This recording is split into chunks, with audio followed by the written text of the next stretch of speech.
안녕하세요. 프레미아 TNC입니다. 오늘은 싱가포르 EP 비자에 대해 알아보겠습니다. 싱가포르 진출을 계획하고 계시거나 현지 상주 또는 파견을 준비하고 계신다면 오늘 영상을 통해 보다 체계적으로 준비하시길 바랍니다. 먼저 EP 비자가 무엇인지 간단히 살펴본 후 컴패스 제도가 무엇인지, 그리고 이 컴패스 점수를 높이는 방법, 주요 거절 사유, EP 비자 전략까지 설명드리겠습니다. EP 비자란 인플로이먼트 패스로 싱가포르에서 근무하고 있는 외국인 전문직, 관리직 및 임원을 위한 취업 비자입니다. EP 비자를 신청하기 위해서는 최소 급여 요건은 충족해야 하며 컴패스 심사도 함께 충족해야 합니다. 현재 최소 월 급여는 일반 업종의 경우 싱가포르 달러 5,600, 금융업은 6,200부터 시작하지만 지원자의 연령과 경력에 따라 요구되는 급여 수준은 더 높아질 수 있습니다.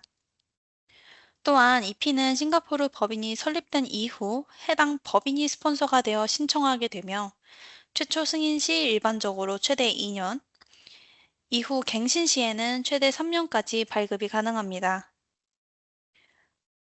가족 동반 이주를 계획하고 계신다면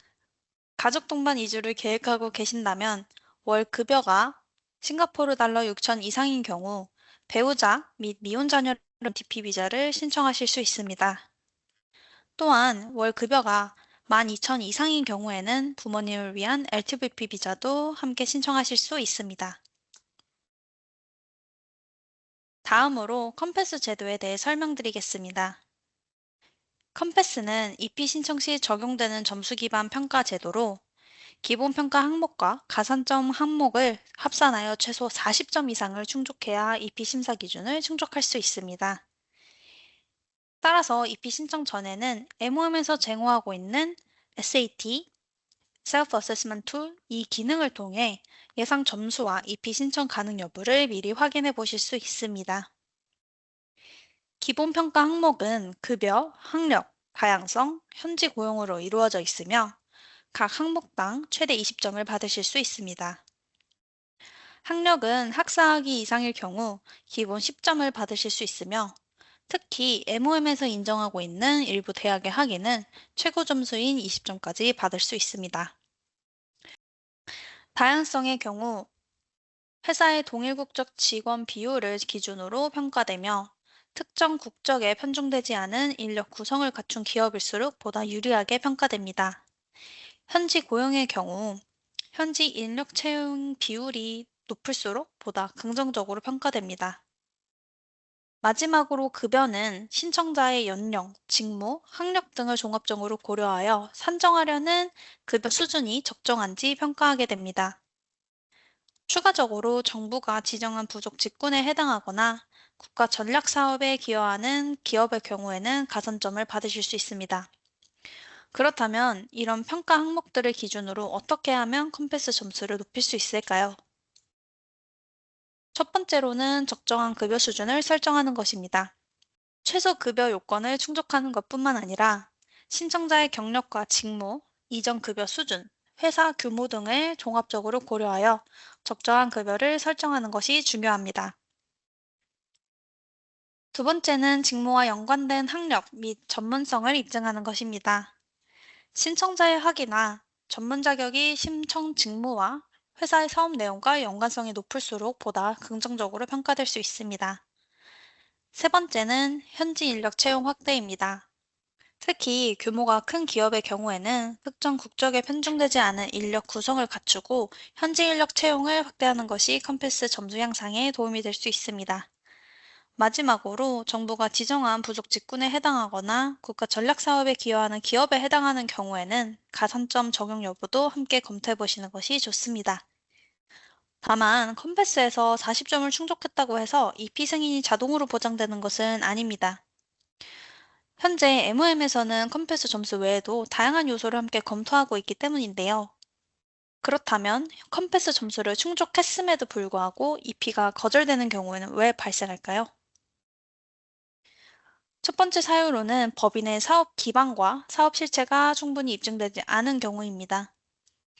특히 신설법인의 경우에는 아직 실제 거래나 매출이 발생하지 않은 경우가 많아 MOM에서 사업 실체를 확인할 수 있는 정보가 제한적이라 EP 거절 또는 사업 실체에 대한 추가 소명이 필요할 수 있습니다.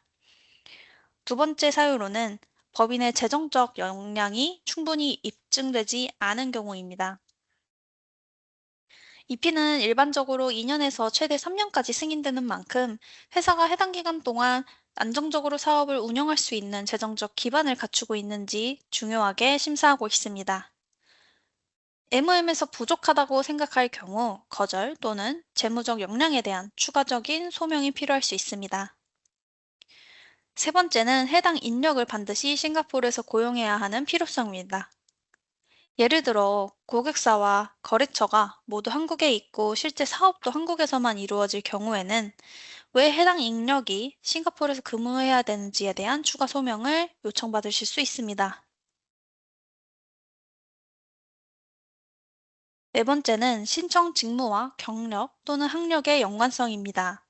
예를 들어 제출한 직무 설명상으로는 20년 이상의 경력이 요구되는 역할임에도 불구하고 신청자의 경력이 1년에 불과하다면 거절 또는 직무 적합성에 대한 추가 소명이 필요할 수 있습니다. 다섯 번째 사유는 회사의 현지 고용 기여도입니다. 예를 들어 사업 계획상 현지 인력 채용 계획은 전혀 없고 외국인 인력만 지속적으로 채용하는 구조로 보이는 경우에는 현지 고용 기여도가 부족하다고 판단될 수 있습니다. 마지막으로 제출 자료의 신뢰성과 일관성입니다. 제출 자료가 내용이 서로 상이하거나 이를 뒷받침할 증빙 자료가 부족한 경우에 신청 내용의 신뢰성이 충분히 입증되지 않았다고 판단되어 거절 또는 제출 자료에 대한 추가 소명이 필요할 수 있습니다.